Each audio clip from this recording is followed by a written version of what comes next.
दाल मंडी चौड़ी कड़क का मुद्दा एक ऐसा विषय है कि अगर किसी इंजीनियर से पूछा जाए या किसी बनाने वाले से पूछा जाए कि एक 8 फीट की गली का चौड़ीकरण 17 मीटर क्यों किया जा रहा है, और उस गली का जहाँ पे पूर्वांचल की सबसे बड़ी मंडी हो, जहाँ पे बड़े एक ऐसी मंडी जो अगल-बगल कई जिलों की ज़रूरतों को पूरा करती है, जो एक कॉम्पिटिटिव मार्केट है, जहाँ एक मुनासिब रेट में सामान मिलते हैं, जहाँ पे लाखों परिवार जिस मंडी से जुड़ा हुआ है, उस मंडी को सरकार क्यों कुचलना चाहती है? जवाब इसका एक ही है, क्योंकि आज तक के इतिहास में किसी गली का चौड़ीकरण नहीं किया गया। उस गली को तबाह और बर्बाद करने का सिर्फ एक मकसद है कि वहाँ पे बहुसंख्यक दुकानें मुसलमानों की है। इस वजह से अधिकारी को फटकार लगाई जा रही है। तमाम जो विधायक हैं, एक्टिव हैं, सारे लोग एक्टिव हैं। एक ऐसी जनता है जिनका पालन पोषण एक नफरती जहर के साथ किया है। वो आप ऐसे खबरें आएंगी तो उसके नीचे जय श्री राम और तमाम तरह के अनर्गल बातें कि वहाँ बांग्लादेशिया रहते हैं, वहाँ पे इस तरह के लोग रहते हैं, अवैध कब्जा किए हुए हैं, इस तरह की मानसिकता वाले लोग आपको कमेंट करते दिख जाएंगे। दुकानदार है यहाँ से वहाँ तक 5,000 दुकानदार होंगे, 2 लाख आदमी होंगे। सर 2 लाख आदमी तो रोड पे आ जाएंगे ना। आप तो कहते हैं हम रोजगार देंगे, आप तो बेरोजगारी ला रहे हैं ना सर। हर एरिया तोड़ है। आप चौक का रास्ता देख लीजिए, चौक का रास्ता 10 मीटर से ज्यादा नहीं होगा। आप इस रास्ते को 17.5 मीटर कर रहे हैं। 17.5 मीटर कोई गली होता है सर? आप मेरे को बता दीजिए। 17.5 मीटर गली कर रहे हैं, हर दुकान तोड़ रहे, हर मकान तोड़ रहे। आप कह रहे सर्कल रेट से 5 गुना दाम देंगे। अब कौन सा 5 नहीं, इन लोगों को कहना 5 गुना मैं देता हूँ सर, मुझे 2 गुना भी नहीं मिल रहा सर। आप एक बात बताइए, जिस दुकान की कीमत 3। हालांकि ये भीड़ है कि अगर इनको दाल मंडी में दुकान मिल जाए तो ये अपना सब कुछ निछावर कर दे, लेकिन है क्या, मुसलमानों के नफरत में ये इतने संवेदनहीन हो चुके हैं कि किसी का रोजगार, किसी की छत छिनती है तो इन्हें बड़ा मजा आता है।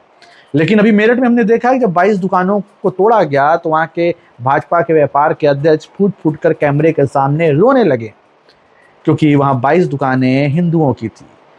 एक इंसान के तौर पे, एक संवेदना रखने वाले व्यक्ति के तौर पे ये किसी का व्यापार छीनना, जहाँ पे उसकी पीढ़ियाँ लगी हो उस व्यापार को सेट करने में, ये काफ़ी दुखदाई है। ये तकलीफ बस वही समझ सकता है जिसका परिवार हो।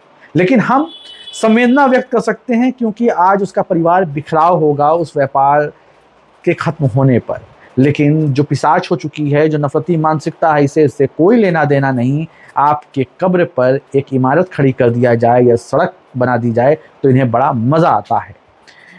चौक से लेकर गोदौलिया तक की सड़क आज से नहीं, ये 20 साल से जाम का केंद्र रहा है। लेकिन वहाँ पे चौड़ीकरण, जहाँ पे सबसे ज़्यादा ज़रूरत थी, वहाँ सत्ता नहीं कर रही है, क्योंकि वहाँ वोट बैंक है। अगर वहाँ छेड़ेगी तो सत्ता का वोट खसक जाएगा। जो लौरा ब्रिज से लेके गोदौलिया तक, गिरजाघर चौराहे तक जो रोड है, उसको आदेश मिला है 14 मीटर चौड़ी करने का, जो एक मुख्य मार्ग बहुत पुराना है। लेकिन वहाँ से जो 8 फुट की गली दाल मंडी को निकलती है, उसे 17 मीटर चौड़ी करने का आदेश। मतलब साफ है कि पूरी मंडी को ख़त्म कर दिया जाए, इस धंधे को तबाह व बर्बाद कर दिया जाए, क्योंकि ये सत्ता ना आपको रोजगार देगी, ना आपके बच्चों के नौकरियां देगी। और जब आप नौकरियों में पेपर होगा तो ये पेपर लीक कराएंगे और ये बयान देंगे कि नौकरियां बहुत हैं, काबिलियत की कमी है।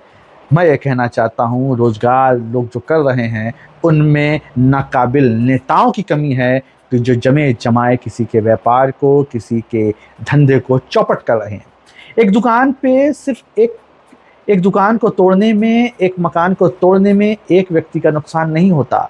एक मंडी में एक दुकान आपने तोड़ा तो वहाँ पे तमाम लेबर जो काम कर रहे हैं उनका नुकसान होगा, वो बेरोजगार हो जाएंगे। उस दुकान से 2-3 परिवार संभले होते हैं, वो बर्बाद हो जाएंगे। उस दुकान पे जो कंपनियां माल बेचती हैं उसका नुकसान हो जाएगा।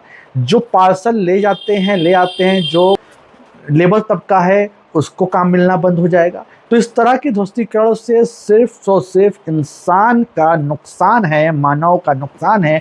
लेकिन अगर आप इसे हिंदू मुस्लिम के चश्मे से देख रहे हैं तो शायद आपको सुकून मिले, आपको खुशी मिले। लेकिन मैं बता दे रहा हूँ, ये सुकून, ये खुशी तब तक है जब तक वो बुलडोज़र, वो हथौड़ा आपके कारोबार या आपके मकान पर नहीं चलता। आज के लिए इतना ही, मिलते हैं अगले वीडियो में। तब तक के लिए नमस्कार, सत श्री अकाल, जय हिंद, खुदा हाफिज़।